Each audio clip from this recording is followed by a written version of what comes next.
And now, free rent for some migrants in Maine. Taxpayers there are footing the bill for new apartments built specifically for these newly arrived border crossers.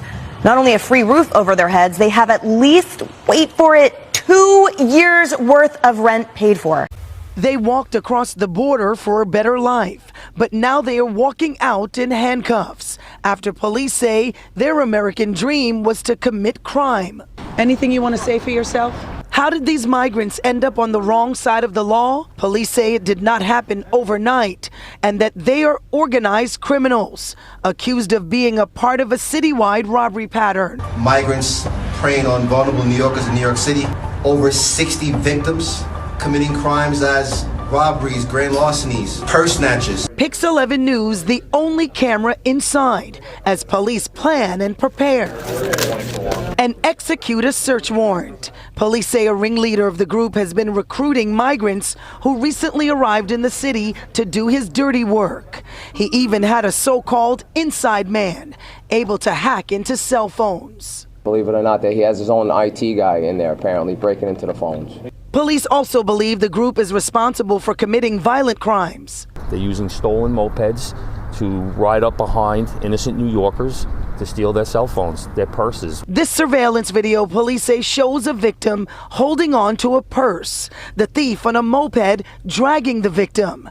Chief of Detectives Joseph Kenny tells us this is more than disturbing. What message does this send to anyone, whether migrant or not, who believe they can commit crime? We're not going to tolerate this. This is an organized criminal enterprise where these cell phones are being stolen from orders. Police arriving to this apartment building on Bronx Park East before sunrise Monday, where the suspects allegedly rent rooms inside an apartment. Once police hit the apartment door, they say the migrants inside immediately tried to get rid of evidence, throwing stolen cell phones out of their apartment window. So far, this group is accused of at least 62 crimes. Police are also looking into whether or not the men seen on this surveillance video attacking 2 police officers in Times Square are also a part of this same group. So let's go get these guys. Mayor Adams also joined the officers during the raid. Those who are committing crimes, like what we witnessed of the assault of police officers, and now we're finding out that they're part of a pattern, a robbery and grand larceny pattern, it is what we're going to crack down on. It doesn't matter where you come from, no matter who you are, you break the law, you're going to feel the full weight of this police department. In the Bronx, Nicole Johnson, Pix 11 News. Another one? I just put my report. Go ahead. You read on me? I got a video. I'll later. I got a video.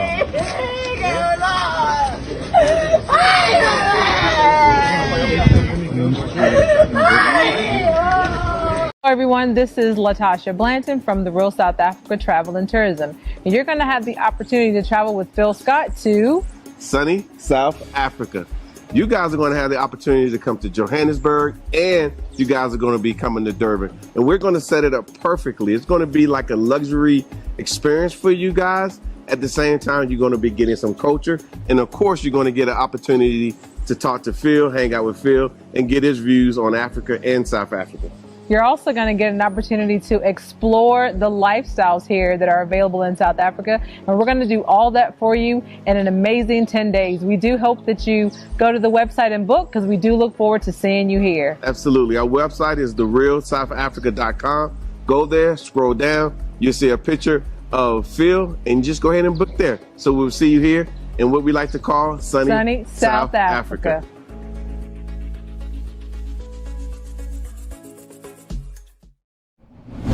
On this channel, we have shown a few videos of homeless people in Chicago sleeping on the subway train because obviously they have nowhere to go, right?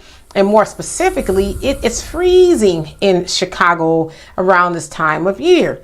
Well, I'm going to show y'all another video that comes from a woman by the name of BB, and sounds like she was on her way to work and she recorded this footage. Check it out.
So as you saw, and you know, her caption there, she basically had to stand up because of all the homeless people that are sleeping on the train. Although there were a few spots she could have sat, but I think I get her point.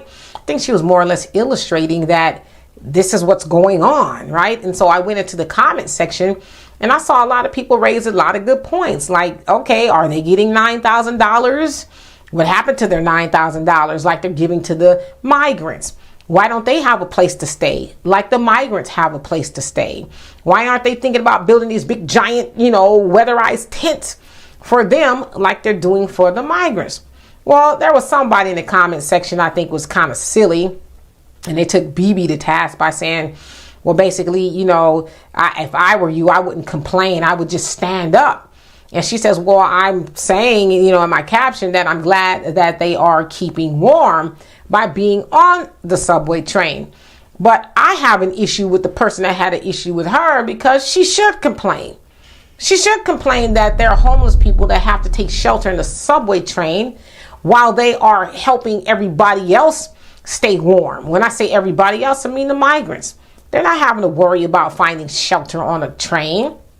They're not worried about having to perhaps sleep under a bridge or somewhere to keep warm. They, being Brandon Johnson there in Chicago, they're providing for the migrants, making sure they don't have to weather the cold weather and all that, no pun intended, right? They're making sure they don't have to do that.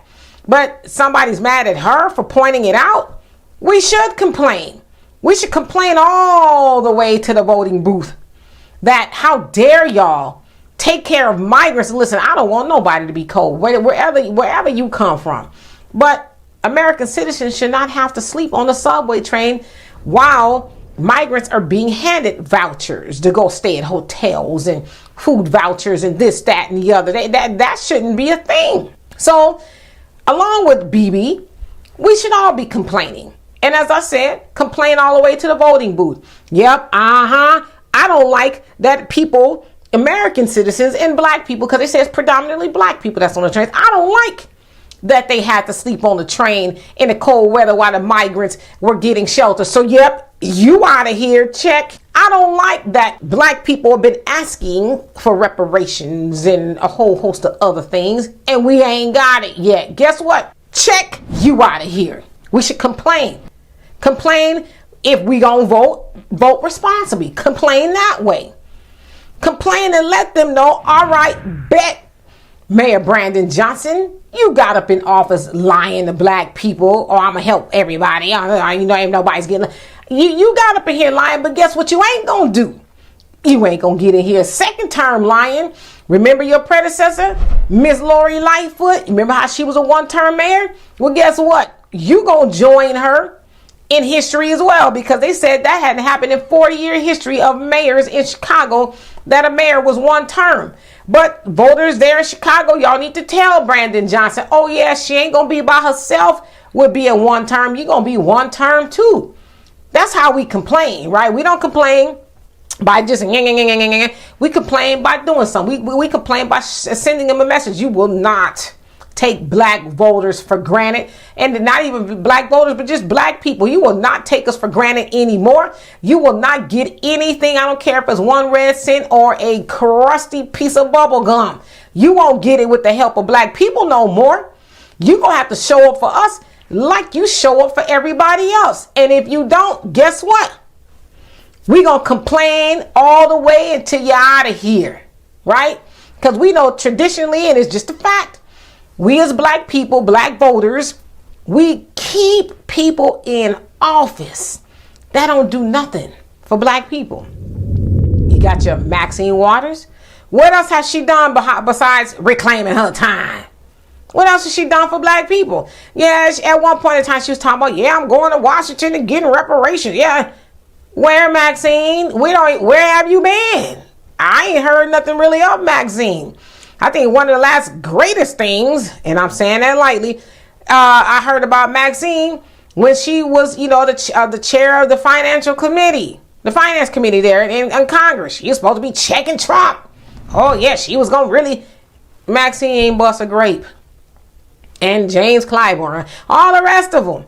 We keep those type of people in office. When there's people who want to really go in there and make a change. Oh no, I'm gonna go with the name I know. I'm gonna keep them up in there and they don't do nothing.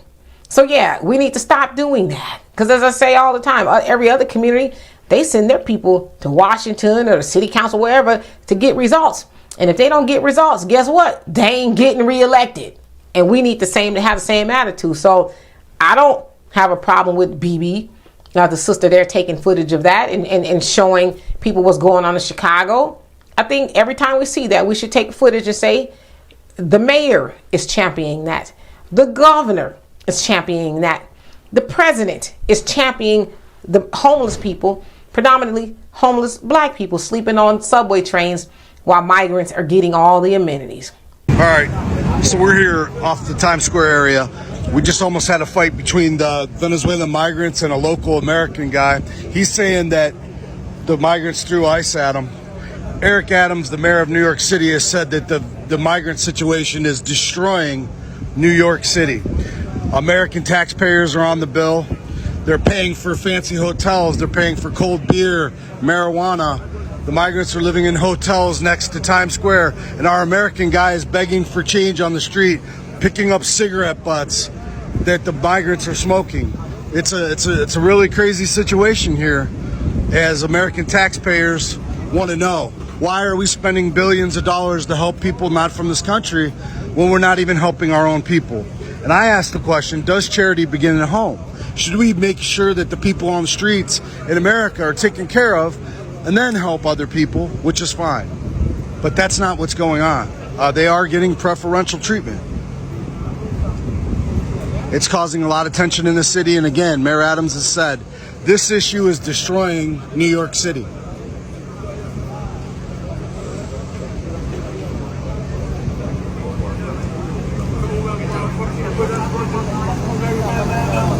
This guy over here is trying to open the door for people to get some change. Why is every immigrant that comes to America find their way into the black community to build their empire, their American dream on the black nightmare? So we have got to change that reality. How are immigrants living off black Americans? Please tell me. A lot of immigrants, including undocumented ones, come to this country with nothing, literally nothing. And yet their tax contributions to this country is still greater than that of black Americans. All Americans in general are waiting for handouts, talking about being oppressed because their college tuition isn't paid for. You got immigrants from all over the world, from every race, coming to America, being more successful than the average American, simply because they're not waiting for handouts. They're happy with just the ability to work. Most immigrants are just looking for an opportunity, and they make the most of it.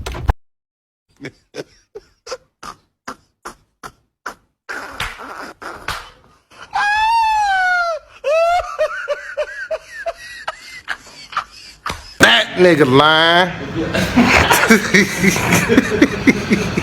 56, essentially, it's about 62 cases right now, 7 boroughs, grand larceny, snatches, and robberies where phones are taken, putting out essentially a hit for people to go do his dirty work to grab phones and stuff. So he's the big target. It's caused a lot of problems in New York City, and hopefully we'll grab him. We get some headway on this. First of all, thanks a lot, guys. Listen, we saw what happened on the video, and there are 172,000 migrants, asylum seekers who are here.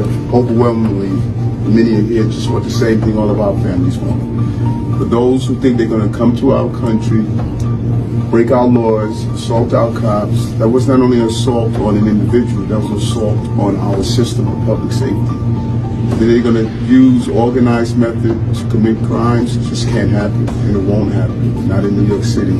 I'm the mayor of the city, or while you're in this police department. This is not about the migrants and asylum seekers. It's about those who break the law. It doesn't matter where you're from and where you came from. You break the law, you're going to feel the full weight of this department. So let's go get these guys. All right, we're here in the location in the Bronx. The gun violence team, along with the grand larceny team, just conducted a search warrant here. Migrants preying on vulnerable New Yorkers in New York City. Pattern 156. Over 60 victims committing crimes as robberies, grand larcenies, purse snatches. Guess what? This department, this agency is not going to tolerate that. We will find you. Anyone that commits any act of harm against one of our New Yorkers, we're going to find you, we're going to arrest you, we're going to bring you to justice. Pray, you got anything to say? Nah, great job. Everything was handled, everybody left safe, and we put bad guys in jail.